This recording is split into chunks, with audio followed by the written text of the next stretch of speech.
Ma'am Rose, nung pumasok ka ba sa pagnenegosyo, ano masasabi mo? Madali ba siya o mahirap? Mahirap. Walang madali talaga sa panahon ngayon.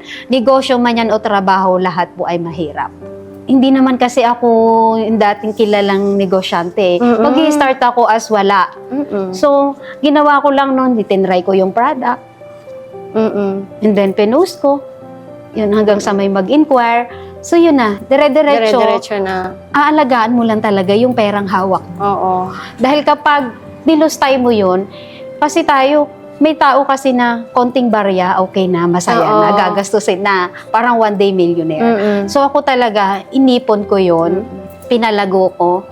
Bawat 5, sobrang mahalaga sa akin dahil hindi ko mabubuo ang 1,000 o 2,500 na pangbili ko ng product ulit kung kulang yung pera mo. Kaya iniipon ko talaga yun. So ako talaga, ininvest ko talaga muna sa mga properties, business. Hindi mo kasi masasabi yung panahon eh. Sabi nga nila, ang buhay natin ay paikot-ikot. So, kailangan paghandaan din natin yung future natin. Kung habang kumikita, nag-i-invest. Yes. Ayan, magkaroon ng sariling, ngayon may mga paupahan ako, may sariling bahay, may sariling sasakyan. So, doon ko inilaan yung perang kinikita ko. Tama, Ma'am Rose, no? Kasi karamihan ng mga nagne-negosyo ngayon, parang pag kumita, bili ng ganito, kukuha ng hulugan na sasakyan, hindi naman araw-araw Pasko sa negosyo. Minsan may araw ng tumal.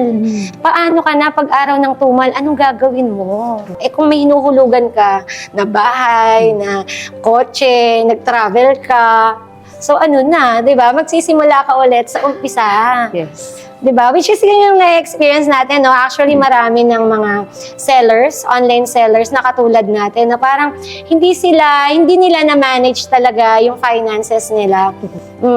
And ang nangyayari, yun nga, hindi talaga nila nakita yung future. May future pa rin naman eh. Actually, until now, nagbebenta ka pa rin, supplier ka pa rin, and you can invest sa other brands na malalakas din. Opo, kumbaga may pera ka, may dumating na opportunity na open ng regional distributor yung isang brand, magagrab mo yun. Kasi may naipon kang pera na para i-invest ulit doon. And I think na kaya rin nagiging successful ka palalo. Kasi dahil marunong ka sa pera, marami kasi sa sellers parang umuutang. Sinisira nila yung tiwala ng suppliers. So, wag na wag talagang sisirain ang tiwala ng supplier kasi pag nasira na ang tiwala ng supplier, hindi ka na makakaulit. Di ba? So, I think ganun yung ginagawa. Pwedeng kumuha ang mga sellers mo. Yes. Basta, bayaran mo ako para makakuha ka ulit. Yes. And which is ganun din naman yung nangyari sa atin before nung nagsisimula tayo.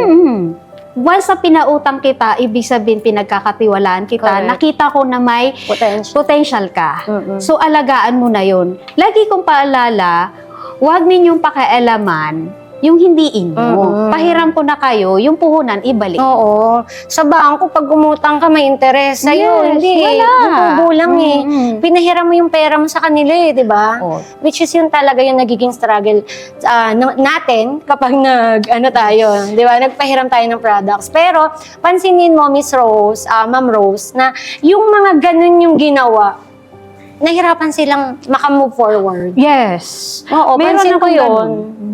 Oo, no? Na yung mga tao na hindi sila parang naging grateful, nabigyan sila ng pagkakataon na ibenta to, naubos na yung produkto, hindi binayaran, hindi na nakaulit, and then nabawasan sila ng circle. Yes. Meron akong ganun. Na meron akong sinuportahan, pero parang ang nangyari, kinuhanan niya lang ako and then nag-stop na. Meron naman akong sinuportahan na hanggang ngayon tuloy-tuloy sila. Ganda ng takbo ng negosyo nila.